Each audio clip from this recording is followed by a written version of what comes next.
Hello, we are back to Cooper Cemetery for the second time. Last time we were here, we got stuck in the mud on this road. Continue on 445 road for 1 mile. 445 road.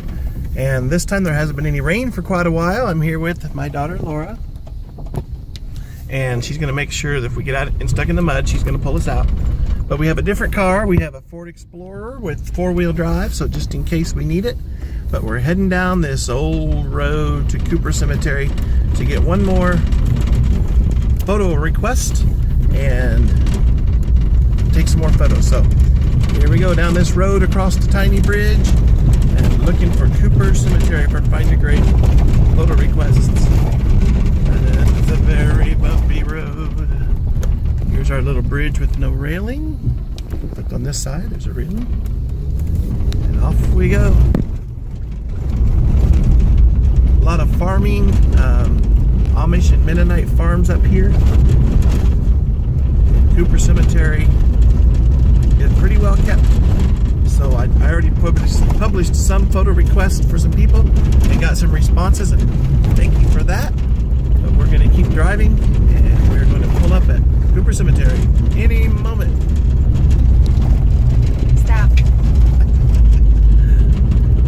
Okay, we've got about a quarter mile before our next turn, and last time we were looking for a sign, but we found out signs to these old cemeteries on these old farm roads usually don't happen. We found one that looked like a sign. I'll show you right up here. And Turn left at 370 Street. there's a sign right in the middle of this little intersection. Right up there, but there's nothing left on it. So we are going to assume that says Cooper Cemetery this way. And here we go. In a quarter mile, you will arrive at your destination. We're coming up to the corner where we got stuck in the mud last time.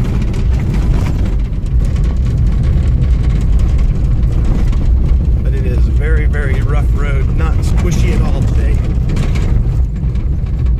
Brought my toolkit, it has all my grave reading tools, some soft brushes, and here's our corner. I can't even see where we were last time. We left a big hole. Somebody must have evened it out. So here we go. Around the corner. But in my kit I have some soft brushes, a little sponge, and hopefully nothing that will hurt any gravestones, but sometimes it helps to lightly brush them off so you can read them better. Also have a little reflective thing that will reflect the light onto a dark side if the sun's going down. And here we are. I see the entrance to the cemetery. You have arrived. We have arrived. We'll pull right up here, and you can see we are at Cooper Cemetery, established 1854.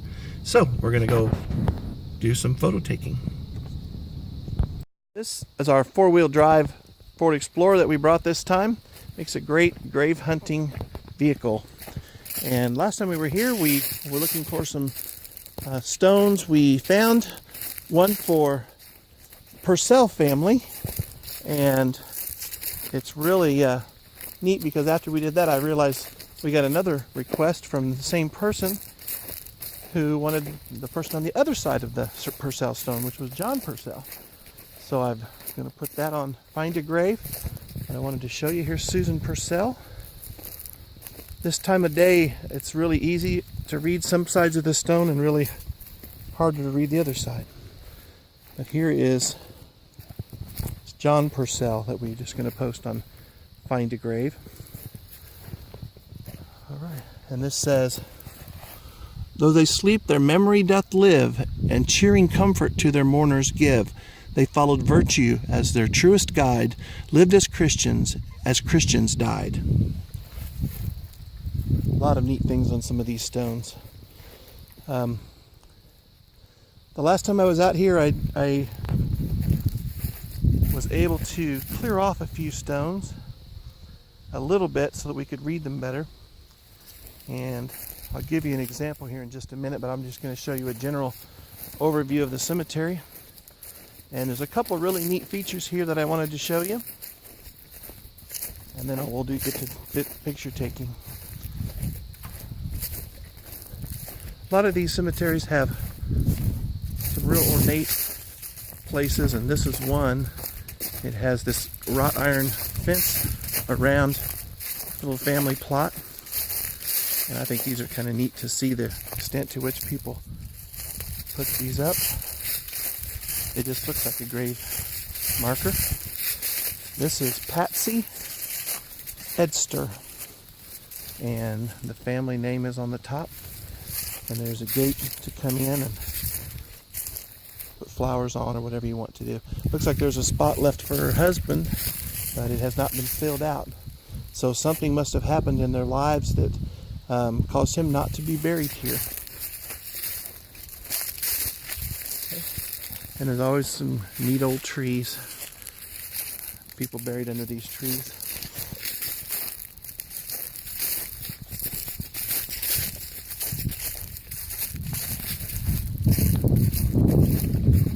The other thing I wanted to show you is there are some neat things like this that I see at some cemeteries. And I need to find a little history on them, but it's just an iron. To me, it looks like an iron crib or an iron bed. I'm not sure the exact idea behind it, but I came in the summertime and the springtime, and a lot of times there's vines growing on them, and so maybe they would plant flowers and make them a place for flowers to grow in the shape of a little bed. All right, we got a lot of graves to look at, so we're going to do a little bit here. I'm going to go get my kit and we'll look for some stones.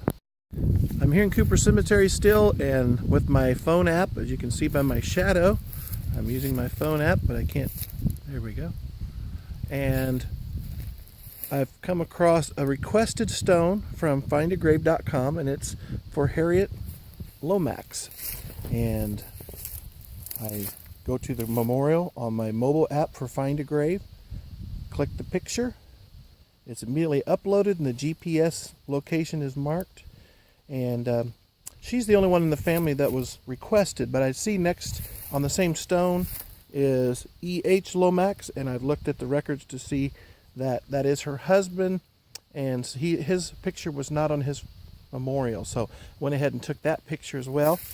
And then next to it, it says Cora E., daughter of E.H. and H. Lomax, died in 1895, aged 19 years old and 27 days. And I've added that picture to that memorial. And then the next one is for an infant 9 months old, and that is for Harriet Olive, named after her mother. She died in 1882. She was only 9 months and 19 days old. So we got that whole family recorded, and it's just a neat thing to see that even in this graveyard you can see a little family history. These two born in the 1830s, and children who died young, not even 1900 yet, and probably a common event that happened, but so sad, and we're happy that that's not always the case today. So I want to take you on just a little bit more of a tour of this cemetery before we close up for today. I wanted to show you one more family grouping here. I got a photo request for Susan B. Nelson, and I found us some Nelson graves here. There's a Susan Nelson, but this one is wife of, it says consort of, but back in those days that also meant wife or husband of. Spouse would be a good name for it. But this is married to Joel, and doesn't say Susan B, and the dates are different, but this is probably a relative, a family member. And so this person was born in 1805, and this is actually Joel, who's the husband of Susan. And then next here is Susan, wife of Joel Nelson, and she died in 1875. Over here is another Nelson that I can just barely read, and I didn't go get my kit, so sometimes I've got to lay down on the side and kind of get an angle. And it looks like Margaret. Margaret, daughter of Joel and Susan Nelson. Died 1866. Looks like October 14th, 1866. I can't see the age because it's in the ground, but this is Margaret Nelson. And so keep looking around in this general area, and we have another photo request, which was Darthulia, wife of George Nelson. Died in 1862, 24 years old. And then over here is the one I started with. It is Susan B., daughter of G.W., which is George W., and D. Darthulia. Died December 13th, 1870. I believe that's one. We can look up the records and see 1 or 4 aged.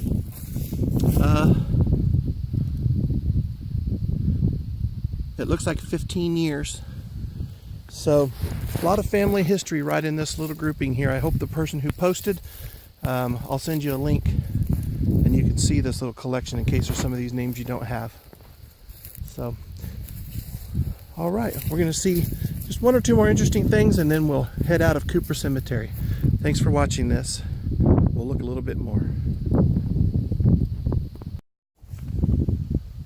Another stone that I needed to find was for Fred Gillette.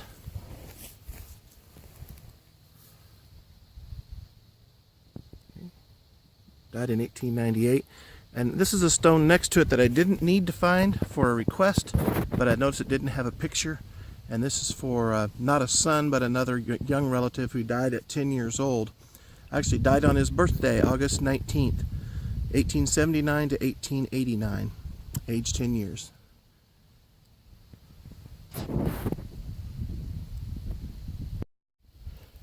Here's another thing to keep in mind. One of the names that I kind of memorized was Stevenson. As I'm walking along, I see Nina Ellen, daughter of R and M Stevenson. And that's not who I'm looking for. I'm looking for Mary. But most of these cemeteries are laid out in family plots. And not always like this, but it's always good to walk around even on a road that I'm not on currently. This says, not a Stevenson. This is a Stevenson, Richard Stevenson. Nina's father was R. Stevenson, so that's probably him. And just barely can read in really light relief letters at the top. Mary P. Stevenson. So check the dates. Died in 1906 is correct, 78 years old. So she was born.